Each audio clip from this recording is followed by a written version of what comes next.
ආයුබෝවන් විශ්වාස කරනවා හැම මොහොතින් ඇති කියලා. ඉතින් අද ඊටාම වැදගත් ලේසින් කවුරුත් කියලා දෙන්නේ නැති වීඩියෝ එකක් තමයි මෙන්න මේක. ඒ තමයි ඔයාගේ ගෙදර තියෙන ඕනෑම සුදු යකඩ වළඳක් වේවා භාජනයක් වේවා සත 5ක්වත් වියදම් නොවි විනාඩි 5කින්. හරිද?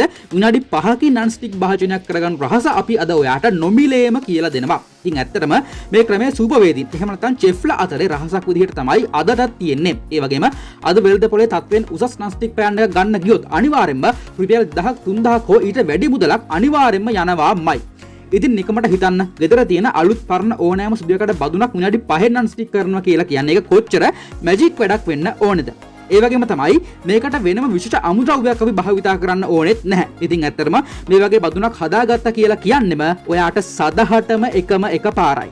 ආයෙත් කැම ඇලෙන ප්‍රශ්න නැහැ. ඒ වගේම තෙල් ප්‍රශ්න ඇති වෙන්නෙත් නැහැ. ඒ වගේම අද වෙළඳ පොලේ තියෙන 75%ක්ම non stick බදුන් වලට ආලේප කරන්නේ මෙන්න මේ ටැෆ්ලෝන් කියලා කියන උග්‍ර පිළිකාකාරක සංයෝගයක්. ඉතින් ඒක නිසා ගෙදර non stick pan තියෙන කට්ටිය අනිවාර්යෙන්ම non stick pan ටික ඉවත් කරලා අදම මේ ක්‍රමයට මාරු වෙන්න.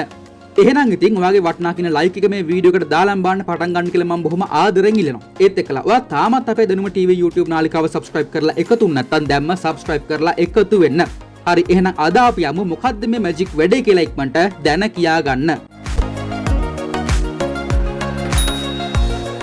හොඳයි අදත් වෙනද වගේම ආදරෙන් ඉල්ලන මේ වටිනා වීඩියෝව සමග එක හුස්මට රැඳිලා ඉන්න කියලා. මොකද අද අපි කියලා දෙන්න යන්නේ සත 5ක්වත් වියදම් නොවි ගෙදර තියෙන සුදු යකඩ භාජන කොහොමද non stick බදුනක් විදිහට පරිවර්තනය කරගන්න කියලා. දැන් ඇත්තටම non stick බදුනක් වෙළඳ පොලේ ගන්න ගියොත් රුපියල් 2000ක් 3000ක් අතර මුදලකට තමයි විකිනෙන්නේ. සමහරක් ඒවා ඊටත් වැඩිය ගණන් වැඩි. ඉතින් මේක ඔයාට ඇත්තටම ලොකු වාසියක්. හරි වැඩි කතා වුන්නේ නැහැ. අපි කෙලින්ම නරබලයිමු කොහොමද මේක කරන්න කියලා. මොකද ඔයා මේ වීඩියෝ බලන්න ආවේ මේක දැනගන්නමනේ. ඒක නිසා ඔයාව රස්තිය අඩු කරන එක තවත් හරි නැහැ. හරි. අපි මුලින්ම බලමු මේකට මොනවද ඕන වෙන දේවල් කියලා. ඉතින් අපිට මේකට ඕන වෙනවා තල් තෙල් ස්වල්පයක් හෝ එළවලු තෙල් ස්වල්පයක්. ඉතින් පොල් තෙල් මේ වැඩේට හරියන්නේ නැහැ. ඒ කියන්නේ අපිට පොල් තෙල් මේ වැඩේට භාවිතා කරන්න බෑ. මේකට විද්‍යාත්මක හේතුවක් තියෙනවා. තව ටිකකින් මම ඒක ඔයාට පැහැදිලි කරලා දෙන්නම්. ඉතින් මේ ක්‍රමය අපි අර කලින් කතා කරා වගේම වෘත්තීය මට්ටමේ සූපවේදීන් භාවිතා කරන රහසක්. ඉතින් මුලින්ම ඔයාගේ සුදු යකඩ භාජනයේ දිපේ තියාගෙන මේක ටිකක් රත් කරන්න. ඉතින් ඊට පස්සේ ඔයාට පුළුවන් පොඩි පොට්ටනියක් භාවිතා කරලා මෙන්න මේ විදිහට තල් තෙල් ටිකක් ආලේප කරන්න. ඊට පස්සේ ආයෙත් මේක ලිපේ තියලා ටිකක් රත් කරගන්න. ඉතින් මේ විදිහට දෙපාරක් තුන් පාරක් නැවත මේ ක්‍රියාවලිය ඔයාට කරන්න සිද්ධ වෙනවා. ඉතින් ඒ කියන්නේ තෙල් ටිකක් ගානවා රත් කරනවා. තෙල් ටිකක් ගානවා රත් කරනවා.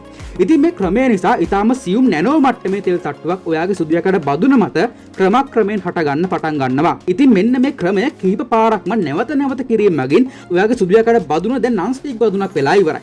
හෝ වැදගත්ම දේ කියන්නේ දැන් තමයි. ඒ තමයි අපි මේ විදිහට non stick කරගත්ත සුදු යකඩ බදුන පිරිපහදු කරන්නේ. එහෙම නැත්නම් පිරිසුදු කරන්නේ කොහොමද කියලා. ඉතින් සාමාන්‍ය මේ වගේ බදුනක් සබන් දාලා තදින් අතුල්ලන්න කොහොමටවත් හොඳ දෙයක් නෙමෙයි. ඉතින් එහෙම වුණොත් මේ නැනෝ තෙල් ස්තරය හානි වෙලා සේදිලා යන්න පුළුවන්. ඉතින් මේක නිසා සූපවේදීන් හරි අපූර්ව ක්‍රම කිහිපයක් අනුගමනය කරනවා. ඒ තමයි බේකින් සෝඩා විනාකිරි සහ උණු ජලය සමග එකට කලවම් කරලා මේ සුදු යකඩ බදුනට දානවා. ඉතින් එහෙම දානකොට මේ සංයෝග ප්‍රතික්‍රියා කරලා කාබන් ඩයොක්සයිඩ් නිපදවන ගමන්ම ඔටෝමැටිකලිම මේ තාච්චිය එහෙම නැත්නම් මේ වළඳ හානියටපත් නොවි පිරිපහදු වෙනවා. එහෙම නැත්නම් උණු වතුර සහ සබන් දියරේ කලවම් කරලා උනත් ඔයාට මේ වැඩේ කරගන්න පුළුවන්. ඉතින් ඒ කොහොම වුණත් කිසිම වෙලාවක ඇලුමිනියම් වූල් හෝ වෙනත් ඔයාගේ බදුන සීරන කිසිම දෙයක් භාවිතා කරන්න යන්න එපා. ඉතින් මේක නිසා ඔයාගේ මොළයට බරපතල හානි ඇති වෙන්නත් එක හේතුවක් වෙනවා. ඉතින් මෙන්න මේ විදිහට හදාගත් සුදු යකඩ බදුන ඔයාට දින කිහිපයක් වුණත් එක දිගට භාවිතා කරන්න පුළුවන්. ඒ වගේම මේ සත්කාරය කරන්න තමයි ඔයාගේ non stick ගතිය පවත්ව ගන්න හැකියාවක් ලැබෙන්නේ. ඉතින් මේක නිසා ඇත්තටම ඔයාට රුපියල් 2000ක් 3000ක් හෝ ඊට වඩා වැඩි මුදලක් උනත් ඉතිරි කරගන්න පුළුවන් සාමාන්‍ය non stick pan එකේ යන වියදමත් එක්ක සසඳලා බලනකොට. ඉතින් ඔයාලට මතක ඇති අපි මුලින්ම කිව්වා මේකට පොල් තෙල් හරියන්නේ නැහැ කියලා. මොකද්ද මේකට හේතුව? ඉතින් අපි භාවිතා කරන හැම තෙල් වර්ගයකම තියෙනවා මිතුරුනි ෆ්ලෑෂ් පොයින්ට් කියලා ගයක්. ඉතින් මම හිතන විදිහට මේකට ජොලන උෂ්ණත්වය කියලා තමයි කියන්නේ. ඉතින් වැරදි නම් මාව නිවැරදි කරන්න.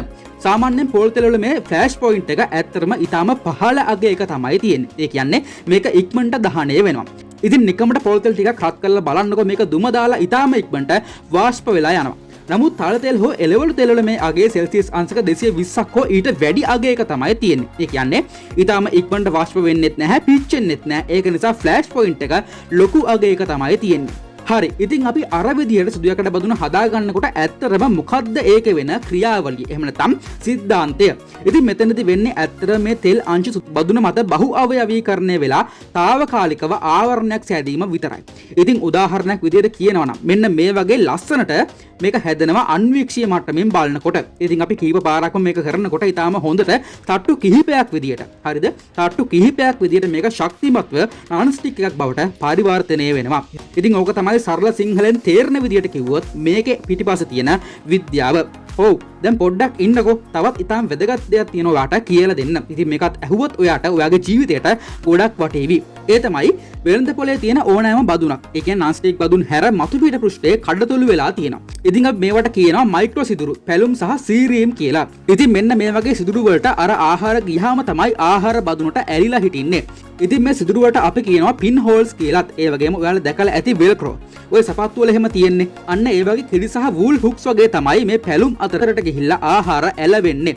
ඒ වගේම තමයි කඩේ තියෙන non stick බදුන් වලට මේ විදිහට ඇලවෙන්නේ නැති වෙන්න මේ මතින් තුනි ටැෆ්ලෝන් ආවරණයක් තමයි ආවරණය කරලා තියෙන්නේ. ඒත් මේ ටැෆ්ලෝන් කියලා කියන්නේ එච්චර හොඳ දෙයක් නෙමෙයි අපේ ඇඟට. ඉතින් මේක නිසා පිළිකා පවා හට ගන්න පුළුවන් කියලා මේ වෙනකොට විද්‍යාඥයන් විසින් සොයාගෙන තියෙනවා. ඒත් එක්කලා අපේ මොලේ සෛල වලට බලපෑම් ඇති කරලා ඇල්ෂයිමර් පාකින්සන් වගේ මතකයේ අමතක වීමේ රෝග මෙන්ම විවිධ ස්නායු ආබාධ උනත් ඔයාට අනිවාර්යයෙන්ම ඇති වෙන්න පුළුවන් හැකියාවක් තියෙනවලු. ඉතින් මේ ක්‍රියාවලිය ඇති වෙන්නේ ඇත්තටම අපි non stick pan ඇතිල්ලීම සහ පිරිසිදු කිරීමේදී විවිධ ශක්තිමත් ද්‍රව්‍ය රසායනික වර්ග භාවිතා කිරීමේදී මෙන්ම ආහාර බදුන් තුල පිසින විටදී අඩිය සූරා කැළැත්තීම් වගේ වැඩවලින්ම තමයි. නමුත් ගොඩක් අය කොච්චර හානි වුණත් මේ non stick බදුන් ඉවත් කරන්නම් නැහැ. ඉතින් ඒ මෝඩ වැඩේ ඔයත් කරනම් අද ඉදන් නවත්තන්න. ඒ වුණට ඔයාට පුළුවන් අද අපි කතා කරපු ක්‍රමය මගින් ඊටාම සරලව සහ කාලයක් භාවිතා කරන්න පුළුවන් පරිදි සුදුයකඩ බදුනක් non stick බදුනක් විදිහට හදාගෙන කාලයක් භාවිතා කරන්න. ඉතින් මේක ඔයාගේ පොකට් එකටත් හොඳයි ඒ වගේම ඔයාගේ සෞඛ්‍යයටත් හොඳයි. ඉතින් ඔයාලා උනත් දැකලා ඇති සාමාන්‍යයෙන් සූප වේදීන් ළඟ තියෙන හැම බදුනක්ම පාහේ සුදු යකඩ බදුන් බව. ඊටාම කලාතුරකින් තමයි ඔවුන් non stick බදුනක් භාවිතා කරන්නේ. ඉතින් මේ ක්‍රමය තමයි ඔවුන් සාමාන්‍යයෙන් භාවිතා කරන ඕනෑම සුදු යකඩ බදුනක් නොවැළෙන බදුනක් බවට පරිවර්තනය කරගන්න ඔවුන් විසින් භාවිතා කරන ඒ රහස් ක්‍රමවේදය. ඉතින් ඔයා ඇත්තටම නිකමටවත් හිතුවද මේ විදිහට ඇයි නිකන් සුදු යකඩ බදුනක් non stick බදුනක් කරන්න පුළුවන් හැකියාවක් ලැබිලා තියෙන්නේ කියලා. ඉතින් මේකට එක්තරා මූලධර්මයක් අපි භාවිතා කරනවා. ඉතින් අපි මේකට කියනවා ලේඩින් ෆ්‍රොස්ට් ඉෆෙක්ට් එක කියලා. ඉතින් ඔයාගේ වැඩිදුර දැනුමට මම පොඩ්ඩක් කියන්නම්. හරිද? ඉතින් මේ මූලධර්මය හොයාගත්තේ 1756 දී ජෝන් ලේඩින් ෆ්‍රොස්ට් කියන විද්‍යාඥයා විසින් තමයි මේක හොයාගත්තේ. ඉතින් මේ ක්‍රමය අද වෙන විට ලෝකයේ වෘත්තීය මට්ටමේ චෙෆ්ලා අතර ඊටාම ප්‍රසිද්ධ රහසක් වෙලා පවතිනවා. ඒ කොහොම වුණත් අද මේ වීඩියෝ එක ඊටාම සුවිශේෂී වීඩියෝ එකක්. මොකද ලේසියෙන් කෙනෙක් කියලා නොදෙන දෙයක් තමයි අද අපි ඔයාට මේ 100%ක්ම නොමිලේ කියලා දුන්නේ. එහෙනම් ඉතින් මේ වගේ වැදගත් අධ්‍යාපනයේ කරුණු බලන දැන්ම අපේ දැනුම TV YouTube නාලිකාව subscribe කරලා එකතු වෙන්න. එහෙනම් අදට ගිහිල්ලා එන්නම් වෙනද වගේ හැමෝටම ජයෙන් ජයම වේවා.